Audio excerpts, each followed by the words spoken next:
সমাজের এক শ্রেণীর মানুষ আজকে দুনিয়াবি স্বার্থ হাসিলের জন্য, দুনিয়াবি ক্ষমতা পাওয়ার জন্য আজকে চলে যাচ্ছে কোথায়?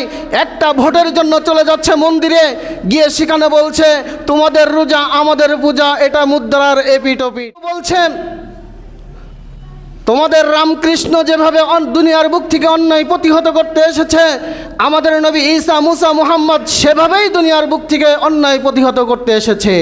কৃষ্ণের চরিত্রের দিকে লক্ষ্য করে দেখুন, যে কৃষ্ণ তার নিজের মামার বিবাহিত স্ত্রীকে পর্যন্ত ব্যভিচার করতে ছাড়েনি, সেই ব্যভিচারিণী ব্যক্তির সাথে নবী মুহাম্মদ রাসূলুল্লাহ সাল্লাল্লাহু আলাইহি ওয়াসাল্লামকে তুমি তুলনা করলে। ঈমান ঠিক নাই, তোমারে আবারও কালিমা পাঠ করে ঈমান নবায়ন করতে হবে তওবা ইস্তেগফারের মাধ্যমে। তুমি দুনিয়াবি একটা ভোটের জন্য, মানুষের একটা ম্যান্ডেটের জন্য তুমি এভাবেই তুমি নিচে নামতে পারো, এটা আমাদের বুঝে আসে না। আরও এক ব্যক্তি বলছে, দীর্ঘদিন পরে হলেও মহান আল্লাহ তাআলার শুকরিয়া আদায় করছি, দীর্ঘদিন পরে হলেও তোমাদের সাথে এই দুর্গা পূজায় মিলিত হতে পেরেছি। আন্দোলন বাংলাদেশ, আসুন পবিত্র কুরআন ও সহিহ হাদিসের আলোকে জীবন গড়ি। আলহামদুলিল্লাহ নাহমাদুহু ওয়া নাস্তাঈনুহু ওয়া নাস্তাগফিরুহু ওয়া নু'মিনু বিহি ওয়া নাতাওয়াক্কালু আলাইহি ওয়া নাউযু বিল্লাহি মিন শুরুরি আনফুসিনা ওয়া মিন সাইয়্যাতি আ'মালিনা।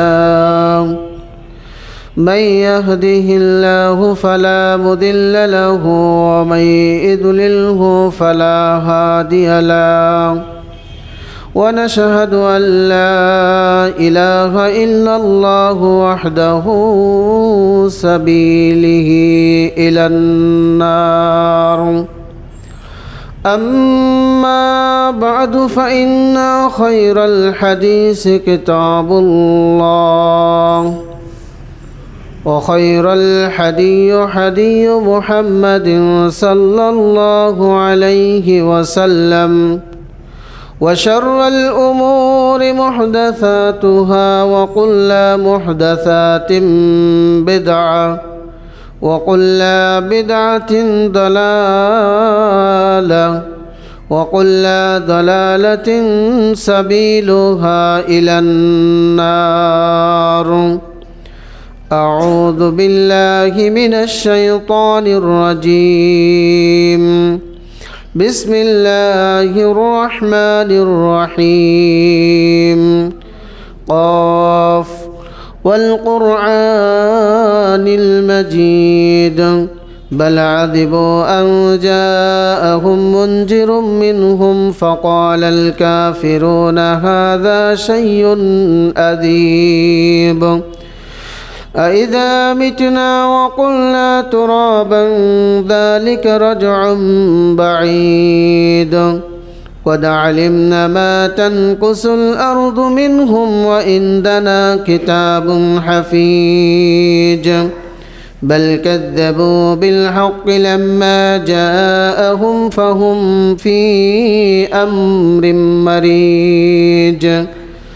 أفلم ينظروا إلى السماء فوقهم كيف بنيناها وزيناها وما لها من فروج.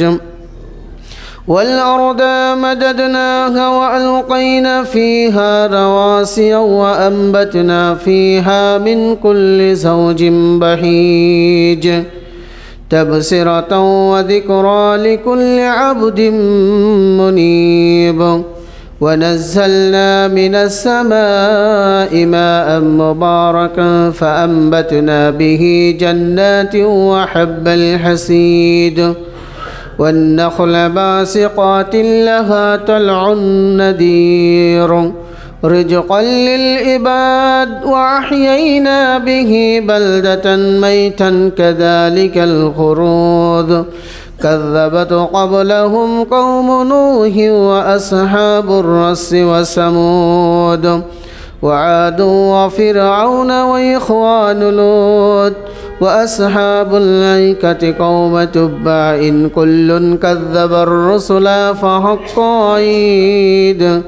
أفاعينا بالخلق الأول بل هم في لبس من خلق جديد وقال الله تعالى في كلامه المجيد بسم الله الرحمن الرحيم إن الدين عند الله الإسلام لا أكله وقال الله تعالى في كلامه المجيد بسم الله الرحمن الرحيم ومن يكفر بالإيمان فقد حبط عمله وهو في الآخرة من الخاسرين لا أكله وعن أبي هريرة رضي الله تعالى عنه قال قال رسول الله صلى الله عليه وسلم إن الله لا ينظر إلى صوركم وأموالكم ولكن ينظر إلى قلوبكم وأعمالكم رواه المسلم لا آخر الحديث উপস্থিত অত্র জমা মসজিদের সম্মানিত মুসাল্লিয়ান ইকরাম, পদ্মার ভিতরে অবস্থানরত দিনদার পরেশগার মাহভগ্নিগণ, সর্বোপরি প্রশংসা সেই মহান সত্য আল্লাহ রাব্বুল আলামিনের জন্য যে আল্লাহ রাব্বুল আলামিন আমাদেরকে সুস্থ শরীরে সুন্দর পরিবেশের মাধ্যমে দীর্ঘ একটি সপ্তাহ পরে জুমা মসজিদে হাজির হয়ে কিছু কথা শোনার, বোঝার এবং 2 রাকাত ফরজ সালাত জামাত সহকারে আদায় করার লক্ষ্যে আজকের জুমা মসজিদে হাজির হওয়া তৌফিক দান করেছেন, কবুল করে নিয়েছেন সেই মহিয়ান গরিয়ান সর্বসত্তা আল্লাহ রাব্বুল আলামিনের দরবারে জানাই শুকরিয়া। সকলে বলি আলহামদুলিল্লাহ। দরুদ ও সালাম বর্ষিত হোক মানবতার মুক্তির দূত রাহমাতুল লিল আলামিন শাফিউল মুজনাবিন সাহিবুল কিবলাতাইন বা হিজরাতাইন, জাতির কৌতুকমণি, আরবের শিরোমণি, মরুভাস্কর মরদুলাল বিশ্বনবী মুহাম্মদ রাসূলুল্লাহ সাল্লাল্লাহু আলাইহি ওয়াসাল্লামের উপর, সাথে সাথে শান্তি বর্ষিত হোক সেই সকল মধ্যে মুজাহিদদের উপর যাদের অক্লান্ত পরিশ্রমের মাধ্যমে আল্লাহ প্রদত্ত জীবন বিধান এবং নবী মুহাম্মদ রাসূলুল্লাহ সাল্লাল্লাহু আলাইহি ওয়াসাল্লামের তরিকাকে দুনিয়ার বুকে সম্প্রসারণের লক্ষ্যে ইতিপূর্বে কাজ চালিয়ে গেছেন, বর্তমানে যাচ্ছেন এবং কিয়ামত উসাই উদয় লগ্ন পর্যন্ত চালিয়ে যাবেন সেই সকল মহামানবদের উপরে আল্লাহ রাব্বুল আলামিনের শান্তি এবং রহম অঝরণয়নে বর্ষিত হোক। সকলে বলি আল্লাহুম্মা আমিন। সম্মানিত হাজিরিন, জুম্মার ফরজাত রক্ষাতে মহাগ্রন্থ আল কোরআনুল কারীমের 2টি সূরা থেকে 2টি আয়াত আপনাদের সামনে উপস্থাপন করেছি এবং নবী মুহাম্মদ রাসূলুল্লাহ সাল্লাল্লাহু আলাইহি ওয়াসাল্লামের মুখনিসৃত বাণী একটি হাদিস আপনাদের সামনে উপস্থাপন করেছি। আয়াত এবং হাদিস দ্বয়কে কেন্দ্র করে আমি আমার আলোচনা ইতি টানার চেষ্টা করব ইনশাআল্লাহ। ওমা তাওফিকে ইল্লা বিল্লাহ ওয়া তাওয়াক্কালতু আলাইহি উনীব। আল্লাহ রাব্বুল আলামিন আমাকে বলার এবং আপনাদেরকে ধৈর্য সহকারে শুনে উভয়কে এ বিষয় থেকে শিক্ষণীয় বিষয়সমূহ আমল করা তৌফিক দান করুন। সকলে আবারও বলি আল্লাহুম্মা আমিন। সম্মানিত হাজিরিন, আজকের খুতবার আলোচ্য বিষয়বস্তু হচ্ছে ইসলামী একমাত্র জীবন বিধান।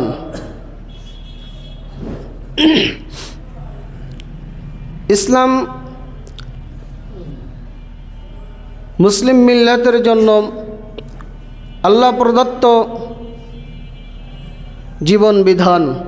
আল্লাহ রাব্বুল আলামিন বলছেন ইন্নাদ-দীনা ইনদাল্লাহিল ইসলাম। নিশ্চয় আল্লাহ রাব্বুল আলামিনের কাছে মনোনীত দিন বা ধর্ম হচ্ছে ইসলাম। এখন যদি আপনি আমি অন্য কোনো কিছু তালাশ করার চেষ্টা করি, সেটা নিছক হবে দুনিয়াবি স্বার্থ এবং তাগুদি পদ্ধতি অবলম্বন। ইসলাম আপনাকে আমাকে জীবনের একমাত্র জীবন বিধান হিসাবে মেনে নিতে হবে। ইসলামকেই সর্বাগ্রে প্রাধান্য দিতে হবে। কোথাও সম্মানিত উপস্থিতি, ইসলামকেই একমাত্র জীবনের সর্বক্ষেত্রেই ইসলামকে মেনে নিতে হবে। কোথাও ইসলাম মানব, কোথাও মানবরচিত আইন মানব, সেটা কি কখনো সম্ভব নয়। ইহুদিদের বড় আলেম আবদুল্লাহ ইবনে সালামা যখন ইসলাম গ্রহণ করলেন, ইহুদি ধর্মে রয়েছে উটের গোশত খাওয়া হারাম। তিনি ইসলাম গ্রহণের পরে তিনি এটাও মনে মনে ভাবলেন যে কেউ শখের বশবর্তী হয়ে গরুর গোশ খায়, আবার কেউ খায় না। কেউ অসুস্থতায় পড়ে গরুর গোশ পরিত্যাগ করে। আমি অনুরূপভাবে আমি ইসলাম গ্রহণ করলাম, কিন্তু যেহেতু ইতিপূর্বে এই উটের গোশ ইহুদিদের জন্য খাওয়া হারাম ছিল, আমার জন্য একটু যেন রুচিবোধ হচ্ছে না, এ কারণে আমি খাবো না।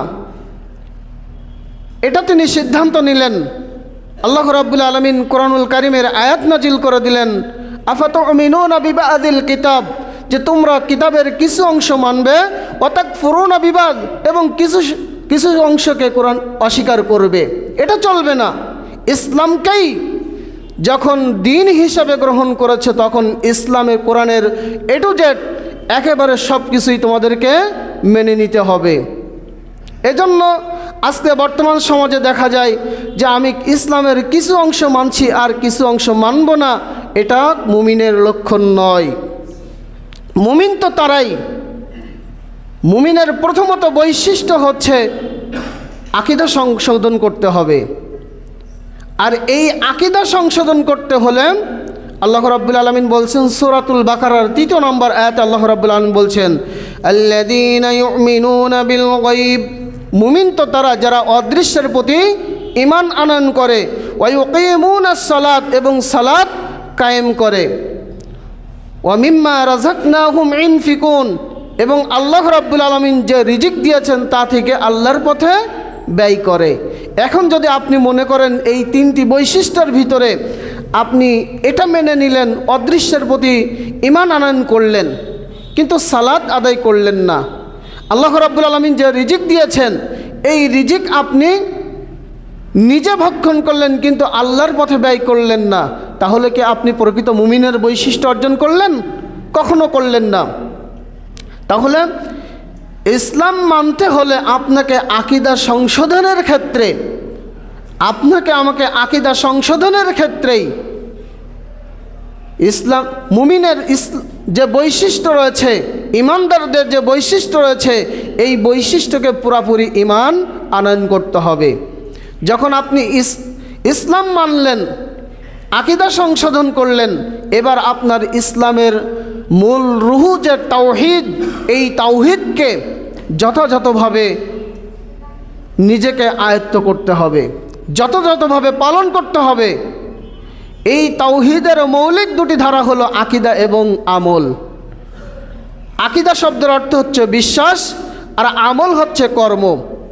বিশ্বাস এবং কর্ম এই 2টাই মিলে ইসলাম। তবে এর ফাউন্ডেশন হলো তাওহীদে আকীদা বা ঈমান। আবিধানিক অর্থে ঈমান বলা হয় এমন বিশ্বাসকে যা নিরাপত্তাপূর্ণ প্রশান্তিময়, অর্থাৎ ভীতিশূন্য দৃঢ় বিশ্বাসের নাম হচ্ছে ঈমান।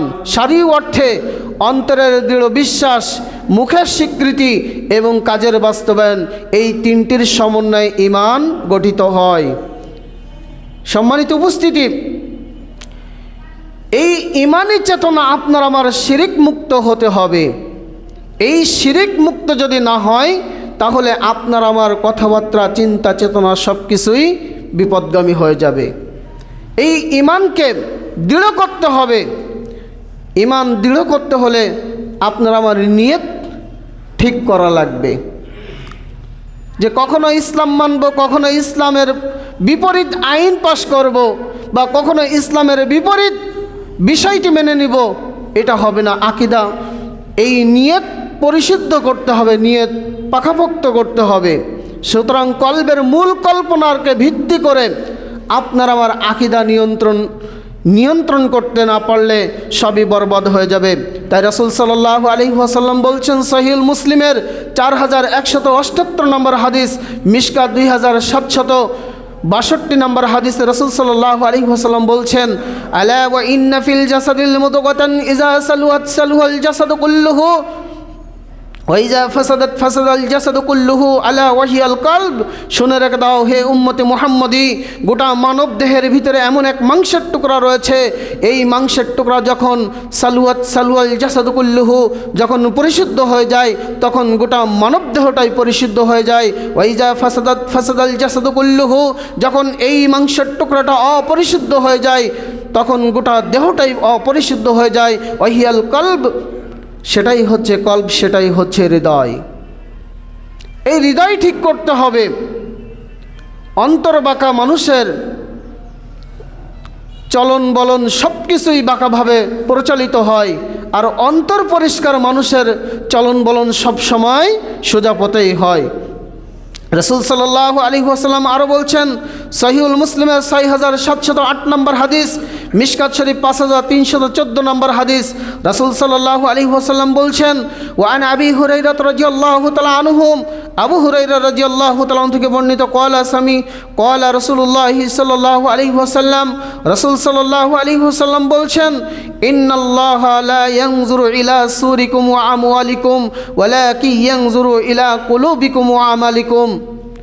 কিয়ামতের মাঠে যখন আল্লাহ রাব্বুল আলামিন বনু আদমের হিসাব ফয়সালা করবেন, হিসাব নিকাশ করবেন, তখন তিনি দেখবেন না লা ইয়ানজুরু ইলা সুরিকুম, তোমাদের চেহারার দিকে আল্লাহ রাব্বুল আলামিন দেখবেন না।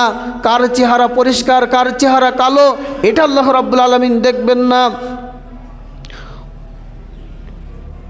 ইন্নাল্লাহা লা ইয়ানজুরু ইলা সুরিকুম ওয়া আমওয়ালিকুম, এবং তিনি দেখবেন না দুনিয়ায় কার সম্পদ বেশি ছিল, কার সম্পদ কম ছিল, কে মধ্যবিত্ত ছিল, এটাও আল্লাহ রাব্বুল আলামিন দেখবেন না। ওয়ালাকিন ইয়ানজুরু ইলা কুলুবিকুম, বরং তিনি দেখবেন তোমাদের অন্তর, ওয়া আমালিকুম, এবং তোমাদের আমল। এই দুটি জিনিস দেখে আল্লাহ রাব্বুল আলামিন কিয়ামতের মাঠে মানুষের হিসাব নিকাশ করবেন। কিন্তু আজকে এই দুটি জিনিস আমাদের খুবই জরাজীর্ণ। এক, হৃদয় ভালো, অন্তর ভালো দিয়ে আল্লাহ রাব্বুল আলামিনের ইবাদত করি না। ইবাদত করতেছি মসজিদে, কিন্তু আপনার আমার মন পড়ে রয়েছে ওই দুনিয়াবি বিষয়ে।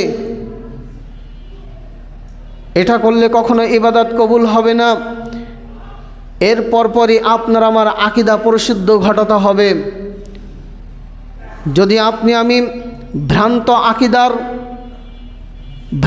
আকীদা পোষণ করি, তাহলে আপনার আমার জন্য ভয়াবহ পরিণতি রয়েছে।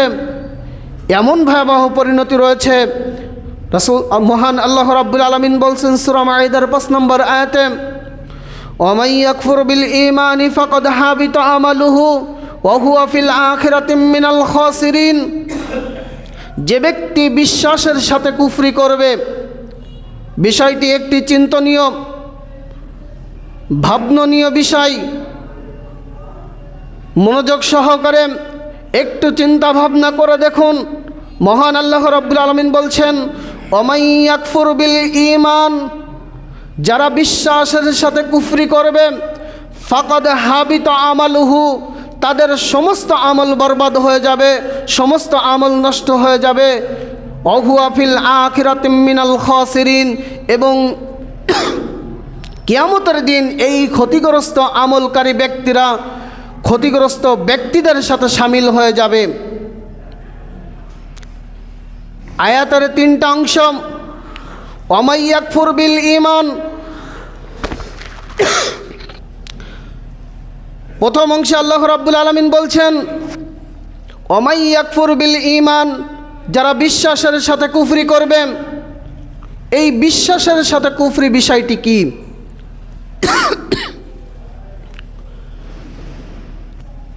আপনি মনে করুন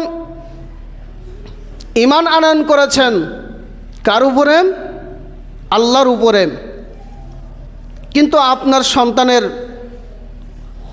এমন একটা অসুস্থতায় ভুগছে আপনার সন্তান, বা আপনার পরিবারের যে কোনো একজন, আপনি অভিভাবক হিসাবে বহু ডাক্তার কবিরাজ আপনি করিয়েছেন, কিন্তু কোনো ফলশ্রুতি লাভ হয় নাই। এখন আপনি চিন্তা ভাবনা করলেন অনেক কিছু তো করলাম, তাহলে দেখা যাক একটু কবিরাজের কাছে যাই। মানুষ বলল যে অমুক কবিরাজের কাছে গেলে হয়তোবা আল্লাহ সেখান থেকে মুক্তি দিতে পারে। আপনি চলে গেলেন, সেখানে যাওয়ার পরে কবিরাজ সাহেব প্রথম পদক্ষেপেই আপনার ধরিয়ে দিল বড় এক তাবিজ। এটা গলায় বাঁধতে হবে, কোমরে বাঁধতে হবে, হাতে বাঁধতে হবে।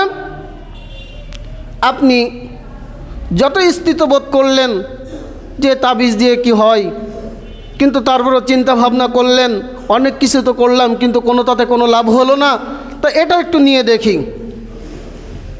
এই যে বিশ্বাসের সাথে আপনি নিলেন, এটাই হচ্ছে অমাই ইয়াকফুর বিল ঈমান, যারা বিশ্বাসের সাথে কুফরি করবে। এই বিশ্বাসের সাথে আজকে এক শ্রেণীর মানুষ হাসিলের জন্য, দুনিয়াবি ক্ষমতা পাওয়ার জন্য আজকে চলে যাচ্ছে কোথায়? একটা ভোটের জন্য চলে যাচ্ছে মন্দিরে, গিয়ে সেখানে বলছে তোমাদের রোজা আমাদের পূজা, এটা মুদ্রার এপিট ওপিট।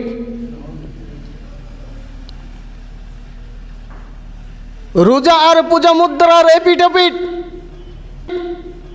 এরপরেও বলছেন তোমাদের রামকৃষ্ণ যেভাবে দুনিয়ার বুক থেকে অন্যায় প্রতিহত করতে এসেছে, আমাদের নবী ঈসা মুসা মুহাম্মদ সেভাবেই দুনিয়ার বুক থেকে অন্যায় প্রতিহত করতে এসেছে। কোথায় আছেন? রাসূল সাল্লাল্লাহু আলাইহি ওয়াসাল্লাম বলছেন ওই ব্যক্তি সবচাইতে কৃপণ ব্যক্তি, ওই ব্যক্তির নাক ধুলাই মলিন হোক, যে আমার নাম শুনল তবুও আমার উপরে দুরূদ পাঠ করল না। ওই ব্যক্তির মতো কৃপণ ব্যক্তি আর কেউ নাই।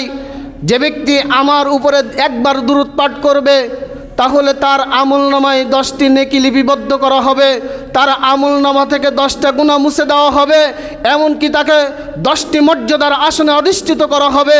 এই হাদিস জানা সত্ত্বেও আজকে বলছি যে তোমাদের রামকৃষ্ণ যেভাবে দুনিয়ার বুক থেকে অন্যায় প্রতিহত করার জন্য এসেছে, আমাদের নবী ঈসা মুসা মুহাম্মদও দুনিয়ার বুক থেকে এভাবে প্রতিহত করার জন্য এসেছে। দুরূদ তো পাঠ করলাম না, করলামই না, আবার এমনও জঘন্য অপরাধ করেছি যে অপরাধের কোনো শেষ নাই। আপনি রামকৃষ্ণের চরিত্রের দিকে লক্ষ্য করে দেখুন, যে কৃষ্ণ তার নিজের মামার বিবাহিত স্ত্রীকে পর্যন্ত ব্যভিচার করতে ছাড়েনি, সেই ব্যভিচারিণী ব্যক্তির সাথে নবী মুহাম্মদ রাসূলুল্লাহ সাল্লাল্লাহু আলাইহি ওয়াসাল্লামকে তুমি তুলনা করলে, নবী ঈসা আলাইহি ওয়াসাল্লামের সাথে তুলনা করলে, নবী মুসা আলাইহি ওয়াসাল্লামের সাথে তুলনা করলে, তুমি কিসের মুসলমান? আমার তো মনে হয় তোমার ঈমান ঠিক নাই। তোমারে আবারও কালিমা পাঠ করে ঈমান নবায়ন করতে হবে তওবা ইস্তেগফারের মাধ্যমে। তুমি দুনিয়াবি একটা ভোটের জন্য, মানুষের একটা ম্যান্ডেটের জন্য তুমি এভাবেই তুমি নিচে নামতে পারো, এটা আমাদের বুঝে আসে না। সম্মানিত ভাইয়ের আমার, আরও এক ব্যক্তি বলছে দীর্ঘদিন পরে হলেও মহান আল্লাহ তাআলার শুকরিয়া আদায় করছি, দীর্ঘদিন পরে হলেও তোমাদের সাথে এই দুর্গা পূজায় মিলিত হতে পেরেছি। এটা কিভাবে ইসলাম, এটা কিভাবে ইসলাম সাপোর্ট করেন? নবী মুহাম্মদ রাসূলুল্লাহ সাল্লাল্লাহু আলাইহি ওয়াসাল্লাম বলে দিলেন, যখন বিধর্মীদের কোনো ধর্ম উপাসনালয় তাদের ধর্মীয় উৎসব হয়, তখন সেখানে আল্লাহর লানত বর্ষণ হতে থাকে। তোমরা ওই তাদের ধর্মীয় উৎসবে দিনে তাদের ধর্ম উপাসনালয় তোমরা যেও না, কিন্তু আজকে তাদের ধর্ম উপাসনালয় যে তাদের সাথে শুভেচ্ছা বিনিময় করতেছি, এমনকি তাদের ধর্মীয় উৎসব পালনের জন্য তাদেরকে হাদিয়াও পর্যন্ত দিয়ে আসছি। যেখানে তাদের ধর্মীয় উৎসব, তাদের ধর্ম পালনের ক্ষেত্রে সামান্যতম সহযোগিতা করা ইসলাম বিমুখী কাজ, ইসলাম বর্বরচিত কাজ। কিন্তু আজকে সেটাও আমরা করলাম কিসের স্বার্থে, কিসের লাগে? শুধুমাত্র একটি ম্যান্ডেটের জন্য। তাহলে আমরা কেমন মুসলমান? দুনিয়ার বাংলাদেশে যদি খোঁজা হয়, তাহলে তাদের অর্থায়নে একটা ইয়াতিমখানা, একটা মসজিদ, একটা মাদ্রাসা আপনি আমি খুঁজে পাবো বলে মনে হয় না। কিন্তু তাদের অর্থায়নে আজকে হিন্দুদের দুর্গা পূজা হচ্ছে, এটা আপনি আমি দেখেছি, বা এটা প্রমাণ্য বিষয়। সম্মানিত ভাইয়ের আমার, মহান আল্লাহ রাব্বুল আলামিন বলছেন সূরা আল ইমরানের 85 নম্বর আয়াতে, ومن يبتغي غير الإسلام دينا فلن يقبل منه وهو في الآخرة من الخاسرين। যে ব্যক্তি ইসলাম ব্যতীত কোনো দিন তালাশ করবে, ইসলাম ব্যতীত কোনো দিন তালাশ করবে, তা কখনো কবুল করা হবে না। কে বলছেন ভাই? আমার কথা বলি নাই, মহান আল্লাহ রাব্বুল আলামিন বলেছেন সূরা আল ইমরানের 3 নম্বর সূরার 85 নম্বর আয়াতে আল্লাহ রাব্বুল আলামিন বলে দিলেন তা কখনো কবুল করা হবে না। অন্য আয়াতে আল্লাহ রাব্বুল আলামিন বলছেন ওয়া ইন তুতিউ মান আকসারা ফিল আরজি ওয়া ইযিল্লুকা আন সাবিলিল্লাহ। হে নবী, আপনি যদি দুনিয়ার বুকে অধিকাংশ মানুষের রায়কে প্রাধান্য দিয়ে থাকেন তাহলে এটা জেনে রাখবেন ইযিল্লুকা আন সাবিলিল্লাহ, তারা আপনাকে আল্লাহর পথ থেকে বিচ্যুত করে ছাড়বে। তাহলে আজকে অধিকাংশ মানুষের ভোটের রায় নিয়ে ইসলাম কখনো প্রতিষ্ঠা হতে পারে না। ইসলাম প্রতিষ্ঠা হবে ইসলামের গতিতে। আপনি মানবরচিত আইনের সাথে পরগাছা হিসাবে ইসলামকে নিয়ে যাবেন, এটা কাণ্ডহীন ইসলাম ছাড়া আর কিছুই নয়, এটা কাণ্ডজ্ঞানহীন দিন ছাড়া আর কিছুই নয়। আল্লাহ রাব্বুল আলামিন দিন ইসলামকে একমাত্র দিন হিসাবে মেনে বিবেচিত করেছেন। ইন্নাদ-দীনা ইনদাল্লাহিল ইসলাম, ইসলাম একমাত্র জীবন বিধান, যে জীবন বিধানে মানুষের জন্ম থেকে শুরু করে মৃত্যু পর্যন্ত সব কিছু দেওয়া রয়েছে। এখন যদি আপনি মনে করেন যে দুনিয়ার বুকে চলতে গেলে কিছু তালমিল করে চলতে হবে, তাহলে আল্লাহ রাব্বুল আলামিন ওই যে বললেন সূরা আল ইমরানের 85 নম্বর আয়াতে আল্লাহ রাব্বুল আলামিন বলে দিলেন ومن يبتغي غير الإسلام دينا فلن يقبل منه وهو في الآخرة من الخاسرين। যে ব্যক্তি ইসলাম ব্যতীত কোনো দিন তালাশ করবে, ইসলাম ব্যতীত কোনো পথ পদ্ধতি তালাশ করবে, فلن يقبل منه وهو في الآخرة من الخاسرين, তা কখনো কবুল করা হবে না। রাসূল সাল্লাল্লাহু আলাইহি ওয়াসাল্লামের বিধান, রাসূল সাল্লাল্লাহু আলাইহি ওয়াসাল্লামের তরিকা, আল্লাহর বিধানকে জলাঞ্জলি দিয়ে আজকে সমাজের বুকে আমরা যারা ইসলাম প্রতিষ্ঠার জন্য আবেগ আপ্লুত হয়ে গেছি, ওহে তোমরা শুনে রেখে দাও, আল্লাহর আনিত দিন জীবন বিধান আল্লাহ হেফাজতের দায়িত্ব নিয়েছেন। তুমি আমি যদি বেশি ছবিগিরি করতে দেখাও তাহলে এটা বুঝতে হবে নিছক তাগুদের পদ্ধতি ছাড়া আর কিছুই নয়। সম্মানিত ভাইরা আমার, রাসূল সাল্লাল্লাহু আলাইহি ওয়াসাল্লাম বলছেন ইন্নাল্লাহা লা ইয়ুকবালু মিন আমালিন ইল্লা মা কানা লাহু খালিসা ওয়া ইয়াবতাগি বিহি ওয়াজহাহু। নিশ্চয় আল্লাহ তাআলা কোনো আমল কবুল করবেন না, নিশ্চয় আল্লাহ তাআলা কোনো আমল কবুল করবেন না মা কানা লাহু খালিসা ওয়া ইয়াবতাগি বিহি ওয়াজহাহু, যা তার সন্তুষ্টির জন্য করানো হয় তা কখনো আল্লাহ রাব্বুল আলামিন কবুল করবেন না। এখন আপনি আমি দুনিয়াবি যেটা করার জন্য চেষ্টা করতেছি, ইসলাম ব্যতীত যেটা মানার জন্য চেষ্টা করতেছি, এটা যদি নিছক আল্লাহর সন্তুষ্টি উদ্দেশ্যে না হয়, দুনিয়াবি স্বার্থ হাসিলের জন্য হয়, তাহলে আপনার আমার কি হবে একটু ভেবে দেখুন তো। সম্মানিত উপস্থিতি, রাসূল সাল্লাল্লাহু আলাইহি ওয়াসাল্লাম বলছেন, তিরমিজি সুনানে তিরমিজি 2322 নম্বর হাদিস, জহুদ অধ্যায় অনুচ্ছেদ নম্বর 12, মিশকাত শরীফ 5176 নম্বর হাদিস। ওয়া আন আবি হুরায়রা রাদিয়াল্লাহু তাআলা আনহু, আবু হুরায়রা রাদিয়াল্লাহু তাআলা থেকে বর্ণিত, ক্বালা সামিতু রাসূলুল্লাহি সাল্লাল্লাহু আলাইহি ওয়াসাল্লাম, রাসূল সাল্লাল্লাহু আলাইহি ওয়াসাল্লাম বলছেন, ইয়াকুলু আলা ইন্নাদ দুনিয়া ওয়া মালউনুন ওয়া মালউনাতুন।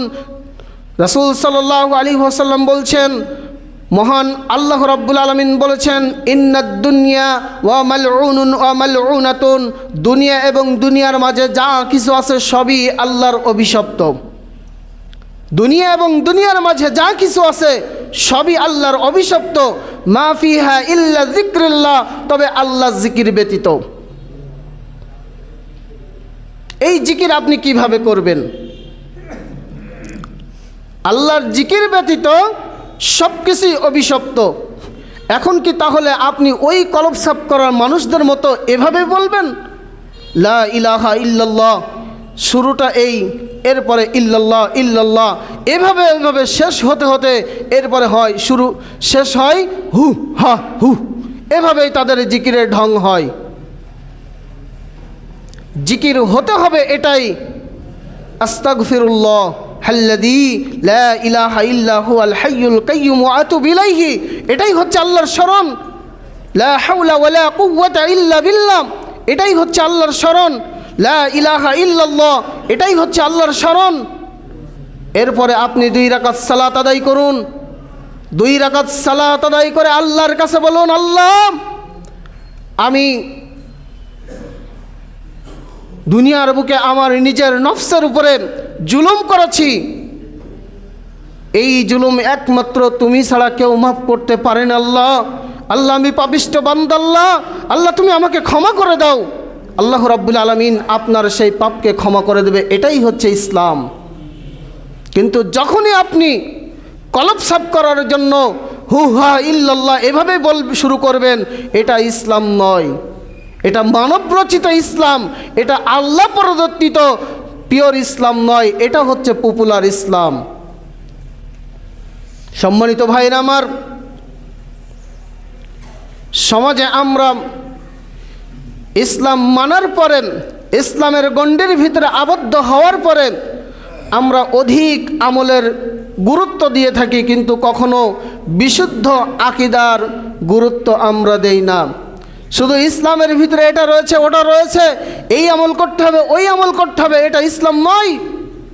ইসলাম হচ্ছে নবী মুহাম্মদ রাসূলুল্লাহ সাল্লাল্লাহু আলাইহি ওয়াসাল্লামের উপরে আল্লাহ রাব্বুল আলামিন যেটা নাজিল করেছেন, যে বিধান নাজিল করেছেন, এবং নবী মুহাম্মদ রাসূলুল্লাহ সাল্লাল্লাহু আলাইহি ওয়াসাল্লাম ওই বিধানটি যে পদ্ধতিতে করেছেন, ওটাই হচ্ছে ইসলাম, ওটাই হচ্ছে পিওর ইসলাম।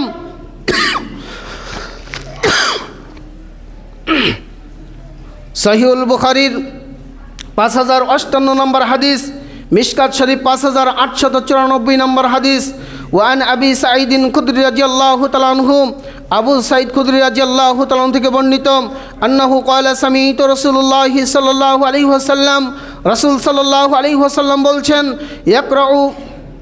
ইয়াকুলু ইয়াখরুজু ফি কওমিকুম তাহকিরুনা সালাতিকুম মা'a সালাতিহিম ওয়া সিয়ামিকুম মা'a সিয়ামিহিম, অচিরেই তোমাদের ভিতরে এক শ্রেণীর মানুষের আবির্ভাব ঘটবে, যাদের সালাতের তুলনায় তোমাদের সালাতকে তোমরা তুচ্ছ মনে করবে। ওয়া সিয়ামাকুম মা'a সিয়ামিহিম, তাদের সিয়ামের তুলনায় তোমাদের সিয়ামকে তোমরা তুচ্ছ মনে করবে। ওয়া আমালিকুম মা'a আমালিহিম, তাদের আমলের তুলনায় তোমাদের আমলকে তোমরা তুচ্ছ মনে করবে। ওয়া ইয়াকরাউনাল কুরআন, তারা কোরআন তেলাওয়াত করবে ঠিকই, লা ইউজাফিরু হানাজিরুহুম, কিন্তু তা তাদের কণ্ঠনালী ভেদ করে তাদের হৃদয় স্পর্শ করবে না। ওই প্রকৃতির মানুষ, তারা কোরআন তেলাওয়াত করবে ঠিকই, কিন্তু তা তাদের হৃদয় স্পর্শ করবে না। কিন্তু আল্লাহ রাব্বুল আলামিন বলছেন মুমিনের আরেকটা বৈশিষ্ট্য, ওয়াইজা তুলিয়াত আলাইহিম যাদাত ঈমানা, যখন তাদের সামনে আল্লাহর আয়াতসমূহ তেলাওয়াত করা হয়, তখন ঈমানদারের মুমিনের ঈমান আরও বৃদ্ধি পায়। কিন্তু ওই প্রকৃতির মানুষদের এই কোরআন তাদের হৃদয় স্পর্শ করবে না। কিন্তু আজকে এই কোরআনটা আমরা ধরে নিয়েছি মরা মানুষের জন্য, জীবিত মানুষের জন্য কোরআনটা আমরা মনে করি না। যদি তাই মনে করতাম, তাহলে মানুষ মারা গেলে ওই মুর্দার খাটিয়ার চারপাশে গিয়ে কোরআন হাফেজ ছাত্র দিয়ে কোরআন খতম করে নিতাম না। মানুষ মারা গেলে সেই বাড়িতে হাফেজ ছাত্রদেরকে দিয়ে, হেফজখানার ছাত্রদেরকে দিয়ে ওই কোরআন খতম করিয়ে নিতাম না। যখন এই মানুষটা বেঁচে ছিল, তখন এই মানুষটা কোরআন অনুযায়ী তার জীবন গঠন করত। কিন্তু আজকে দেখা যায়, যখন একজন মানুষ মৃত্যুবরণ করে, তার খাটিয়ার চারপাশে তাকে গোসল দিয়ে কাফন পরিয়ে যখন তাকে খাটিয়ায় শুয়ে রাখা হয়, মাথার কাছে কিছু ধূপবাতি জ্বালিয়ে দেওয়া হয়, আর হাফেজ ছাত্রদেরকে দিয়ে ওই খাটিয়ার চারপাশে তারা এভাবেই কোরআন তেলাওয়াত পড়তে থাকে। ভাই, ওই যে মানুষটা মরে গেছে, তাকে কোরআন শুনিয়ে আর কি লাভ হবে? ও তো দুনিয়া থেকে বিদায় নিয়েছে। একটু পরেই কিছু পরেই আপনি তাকে কবরস্থ করে তাকে দাফন করে ওই গহীন কবরে রেখে আসবেন, তার দুনিয়ার জীবন সমাপ্তি হয়ে গেল। কিন্তু আপনি এখনও বেঁচে আছেন, দুনিয়ার জীবন আপনার এখনও চলমান। দুনিয়ার জীবনের জন্য আল্লাহ রাব্বুল আলামিন কোরআন নাজিল করেছেন, ওই কবরবাসীর জন্য, পরকালবাসীর জন্য আল্লাহ রাব্বুল আলামিন কোরআন নাজিল করেন নাই। যে কোরআনে মানুষের আইনের ব্যবস্থা করা হয়েছে, যে কোরআনে আল্লাহ রাব্বুল আলামিন মানুষের জীবন বিধানের বর্ণনা দিয়েছেন, যে একটা মানুষ তার ব্যক্তিগত জীবন, তার পারিবারিক জীবন, তার সামাজিক জীবন, তার রাষ্ট্রীয় জীবন, তার অর্থনৈতিক জীবন কিভাবে চলবে, পূর্ণাঙ্গ জীবন বিধান হিসাবে আল্লাহ রাব্বুল আলামিন এই কোরআনের ভিতরে দিয়ে দিয়েছেন।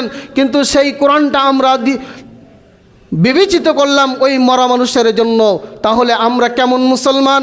এই জন্য আল্লাহ রাব্বুল আলামিন বলছেন, ইন্নাদ-দীনা ইনদাল্লাহিল ইসলাম, ইসলাম একমাত্র মানুষের জন্য জীবন বিধান। কিন্তু সেই জীবন বিধানটা আমরা মেনে নিলাম মরা মানুষের জন্য। সারা জীবন কোরআনের বিপদগামী, কোরআনের বিরোধিতা করে আসলো, আর মানুষটা যখন মরে গেল তখন তাকে যখন কবরে যখন নামাচ্ছি তখন বলছি বিসমিল্লাহি ওয়া আলা মিল্লাতে রাসূলুল্লাহ। এই মরা দেহটা নিয়ে রাসূল সাল্লাল্লাহু আলাইহি ওয়াসাল্লামের লাভটা কি?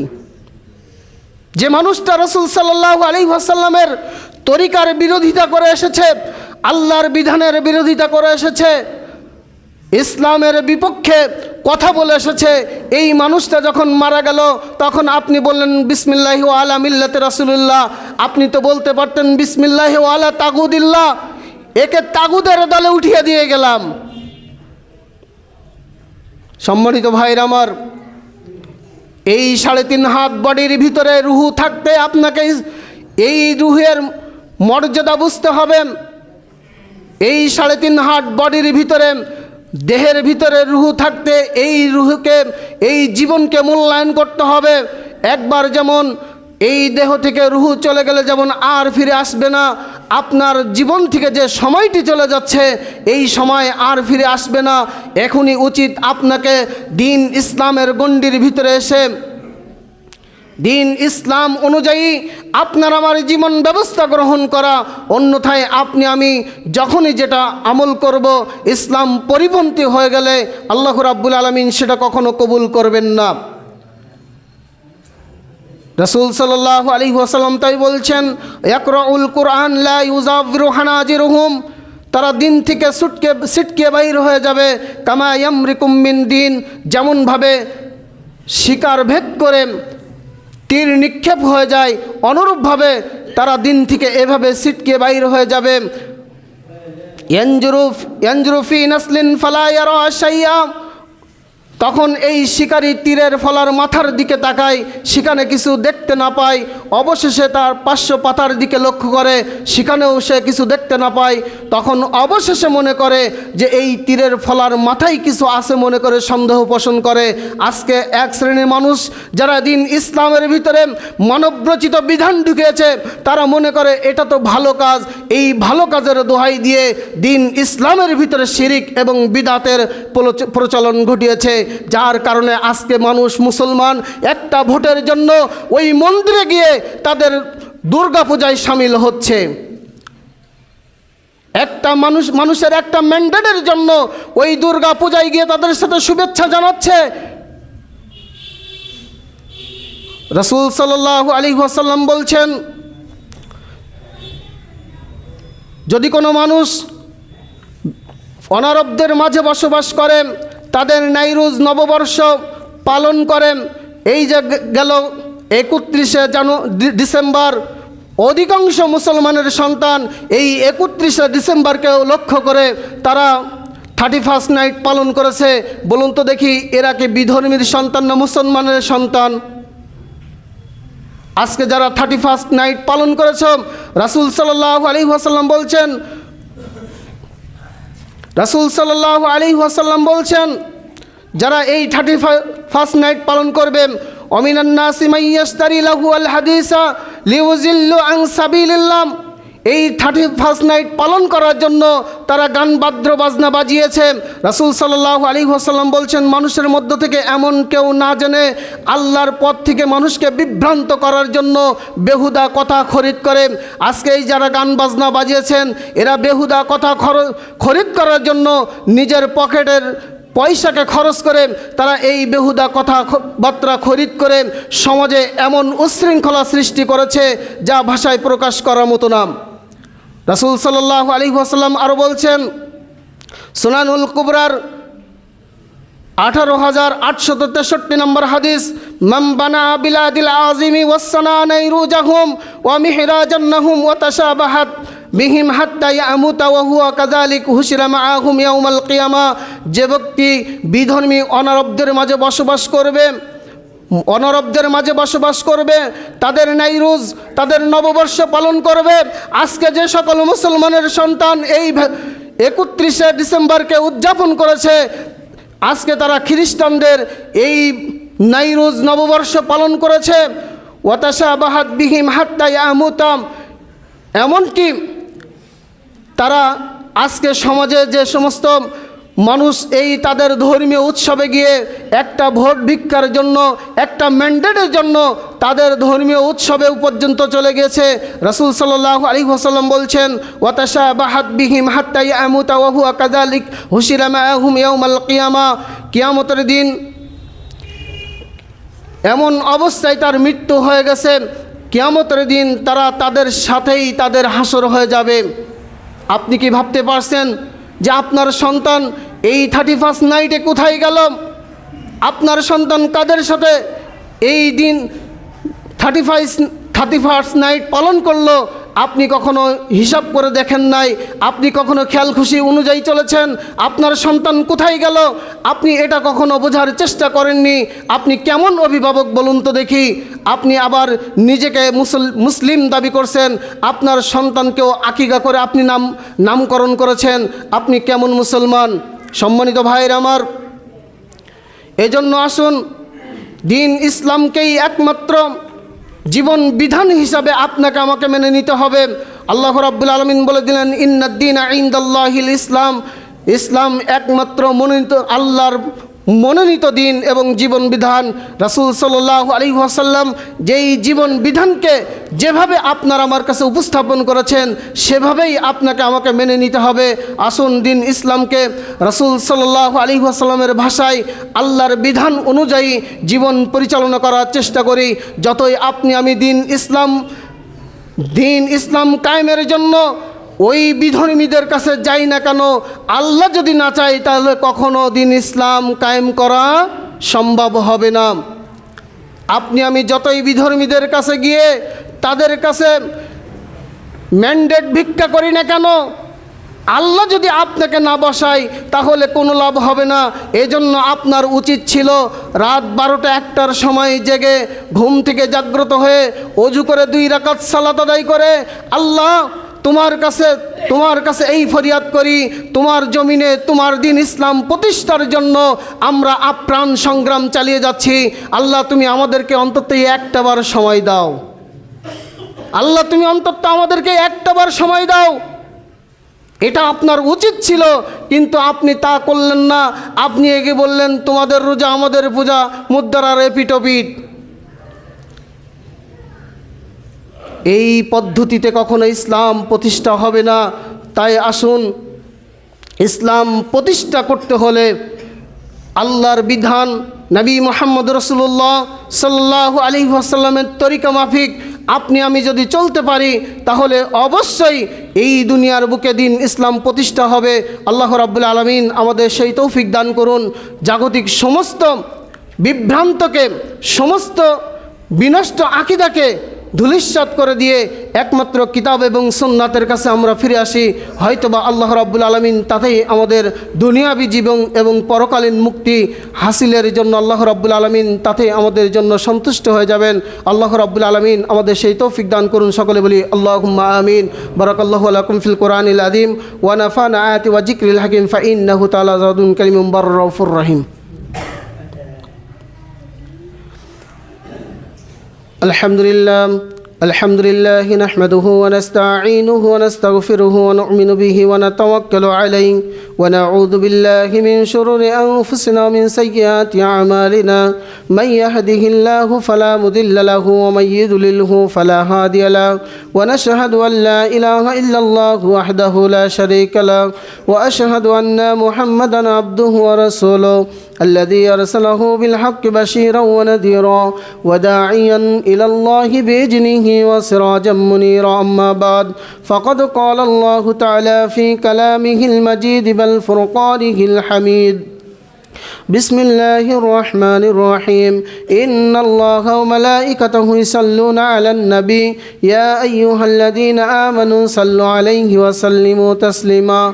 اللهم صل على محمد وعلى آل محمد كما صليت على إبراهيم وعلى آل إبراهيم إنك حميد مجيد.